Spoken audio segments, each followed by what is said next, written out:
Hello everyone, welcome back to a very belated Drunkview.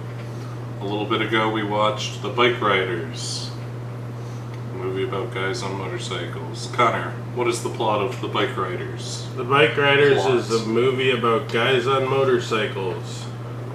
It takes place over a number of years, and it's the recounting from one of the wives of this motorcycle club. And it's essentially a passage of time film that looks at this motorcycle club over the lens of a number of years, from kind of like the late 50s, early 60s to like the 70s, when the whole club starts falling apart and goes from a bunch of macho dudes punching each other to a bunch of macho dudes shooting each other and selling drugs and whatnot. Kind of how it degrades from this kind of not really punk rock but motorcycle-esque kind of rebellious group of people just kind of doing whatever they want, partying, having a good time, to this more violent, almost gang-like group of bikers.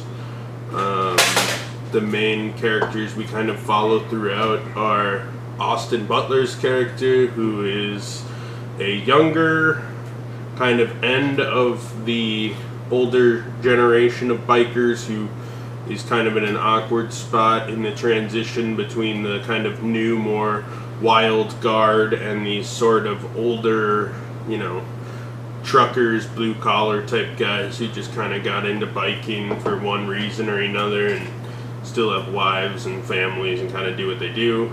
You got Tom Hardy's character, who starts out as more of just a casual biker who wanted to bike for the hell of it, to more of this almost like Don Corleone type gangster character at the end, but he still kind of has the old roots in mind and kind of lives by his honor code that the younger generation doesn't. So there's not really a core narrative to it. It's more we follow this set of 5 or 6 characters and their interesting side characters through a series of vignettes that looks at points in their lives over this basically like decade-ish span.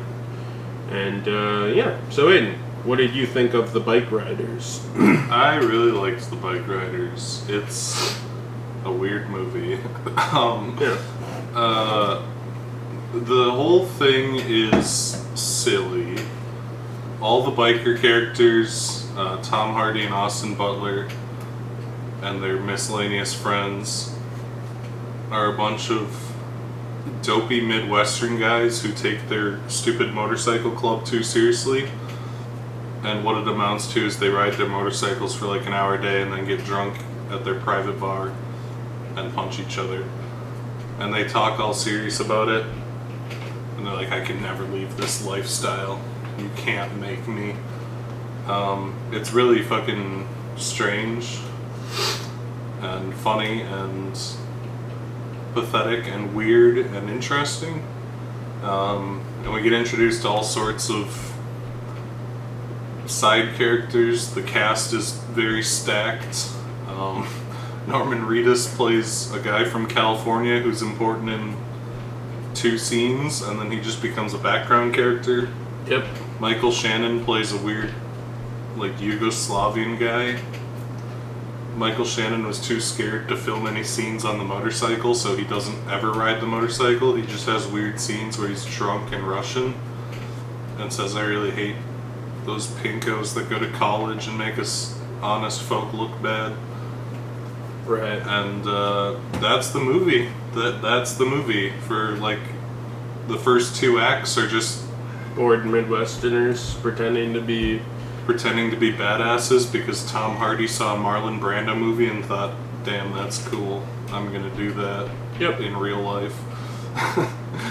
And it's very funny that the stakes are very low until the very end of the movie, where like they host these parties where they just drive their motorcycles in the mud and punch each other. Yeah. And like a rival gang comes, or like a rival biker group, and they get in a fist fight, and then after like 5 minutes, they're like, okay, well, I'm tired. You guys want to get drunk with us? And then they all drink. And that's like the first 2/3 of the movie. Pretty much. And then some young drug dealing bike rider hooligans come in and take it over, do their stuff. But it's fun. It's weird. It's very Midwestern, and I don't know. It's funny. It reminds me a lot of my time in Minnesota and especially Superior, Wisconsin, where you just talk to weird old people at the bar who tell you stories about how cool they used to be. Pretty much. Everyone in it is really good.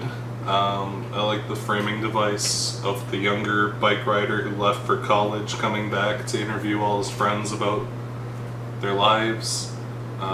It's well shot.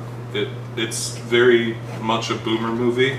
It's slow and kind of about nothing for a good majority of its runtime. But I had a good time interacting with these weird people, and yeah, it's interesting and fun in its very own way. Connor, what'd you think of Bikeriders?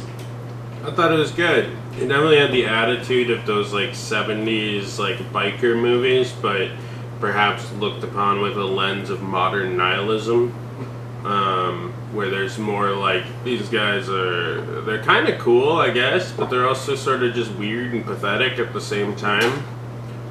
That's what a lot of it is. You see that Tom Hardy kind of impersonates Marlon Brando in this movie, which is literally stated at the start, so it works well. He's like, oh, Marlon Brando's a cool guy, I want to be like him, which is funny because Tom Hardy is basically the modern Marlon Brando in a lot of ways. He's just like some weird dude who became a cool guy actor. And Tom Hardy just runs around vaping his elf bars and like acting like a douchebag. Instead of dialogue, weird. He just makes weird grunting noises. Yeah, no, the whole movie he just kind of looks upset. He plays like a He plays like a 70s and on Marlon Brando-esque character, where he's unhinged. I don't think Tom Hardy is nearly as unhinged as Marlon Brando was, though. I think he's still very unhinged. And it feels like he kind of has he like at first he's like really having fun. He's taking the club really seriously.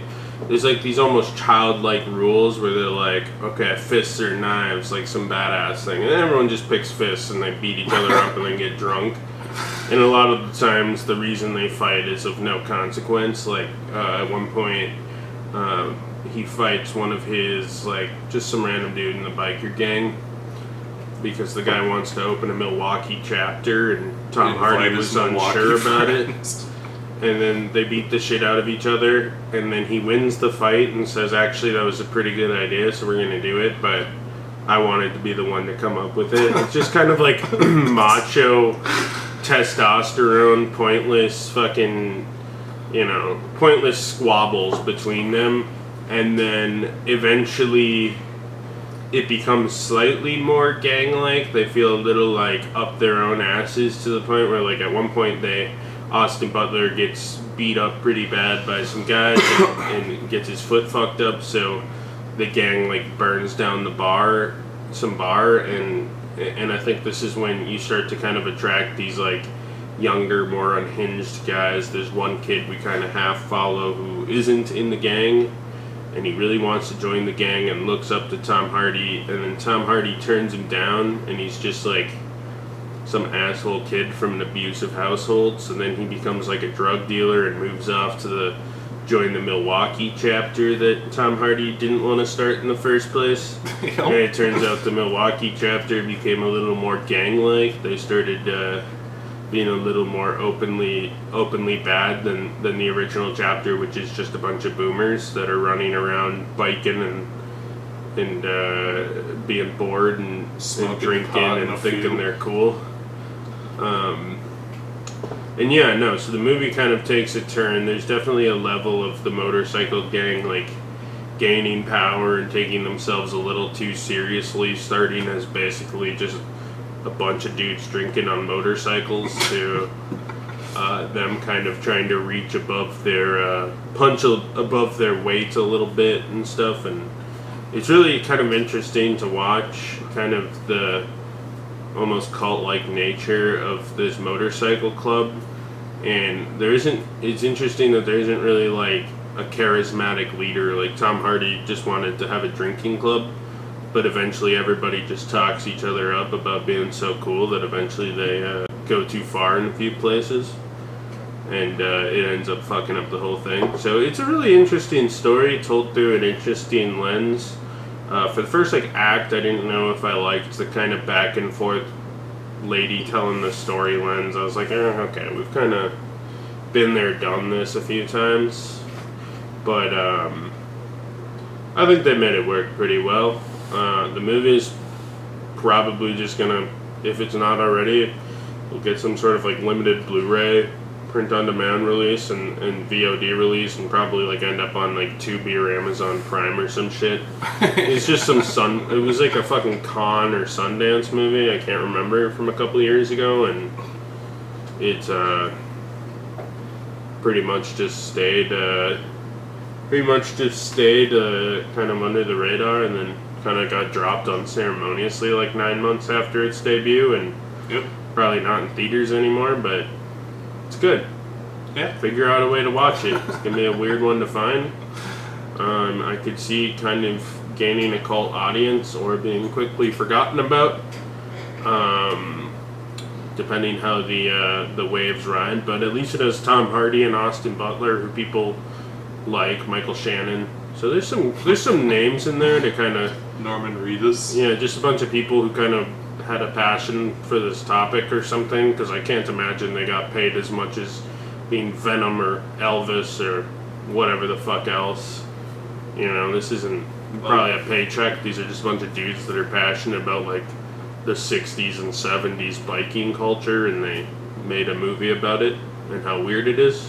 I like how Norman Reedus is framed as the villain when he's introduced, and then after 10 minutes he's like, nah, you guys are cool, I'm just gonna hang out here. Yeah, no, Norman Reedus is definitely framed to be some sort of sociopath, and then and I think the audience are supposed to be tricked into thinking that for a second, because he kind of is scary and has fucked up teeth and stuff.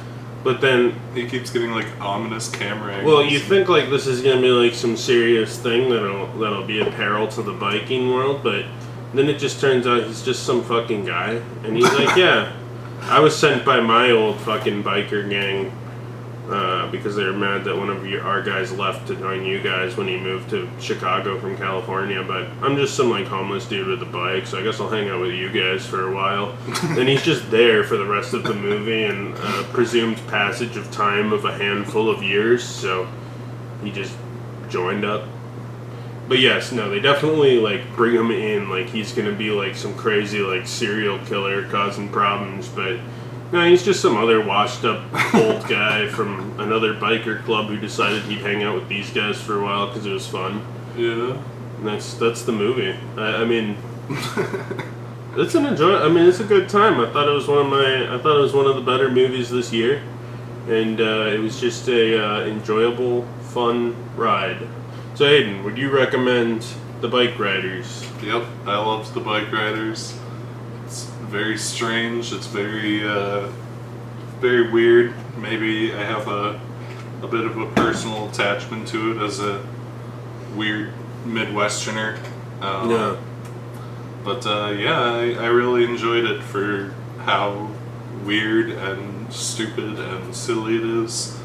It's a good time, and I hope it kind of picks up some kind of cult reputation as this weird little thing. Connor, would you recommend the Bikeriders? Yes. I also thought it was pretty fun. And I agree, if you're a Midwesterner like us, you'll probably get a kick out of just kind of... It definitely has that Midwestern climate feel. I mean, we don't see much of the snow or anything, but how the fall is, and just hanging out, and a bunch of drunk guys in tiny dive bars with 5 or 6 people just sitting there minding their own business, trying to get drunk, sad, and alone when a bunch of guys come in acting cool. Yeah. That's a pretty seminal Midwestern experience. Oh, you know it. That I think if you've ever been to a Midwestern dive bar, which I've been to plenty of, you'll appreciate the vibe. I think it was fun. It was a cool slice of life movie. So yeah, I'd recommend it.